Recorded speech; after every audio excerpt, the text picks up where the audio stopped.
एक बहुत अमीर आदमी ने एक भिखारी से पूछा, तुम तो इतने हट्टे कट्टे हो फिर भी भीख क्यों मांग रहे हो? भिखारी बोला, साहब मेरे पास महीनों से कोई काम धंधा नहीं है, अगर आप मुझे नौकरी दें तो मैं भीख मांगना छोड़ दूंगा। अमीर बोला, मैं नौकरी तो नहीं दे सकता, लेकिन तुम मेरे बिजनेस पार्टनर बन सकते हो।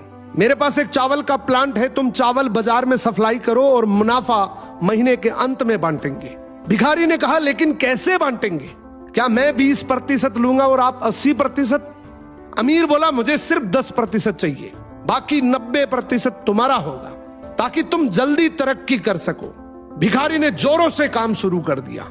उम्दा चावल और सस्ते दामों से उसकी बिक्री बहुत बढ़ गई और उसे खूब मुनाफा हुआ।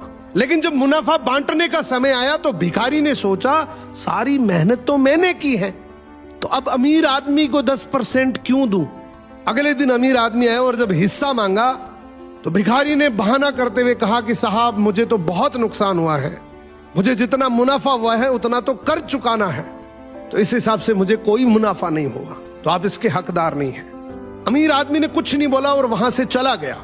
भिखारी बड़ा खुश हुआ, सोचा सारा प्रॉफिट मेरा हो गया। अब भिखारी उन पैसे से रोज मौज करे। ऐसे करते करते उसके पास से सारे पैसे खत्म हो गए। अब पैसे भी नहीं है और काम धंधा भी नहीं है, तो मजबूरन उसको फिर से भीख मांगना शुरू करना पड़ा। एक दिन वो अमीर आदमी उसके पास से गुजरा और उसको देखा, क्या ये तो फिर से भीख मांगने लग गया।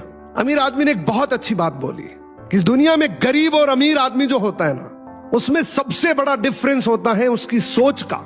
एक रिच माइंडसेट हमेशा ये सोचता है कि मुझे भी प्रॉफिट हो जाए और मेरे साथ जो काम कर रहे हैं उनको भी प्रॉफिट हो जाए।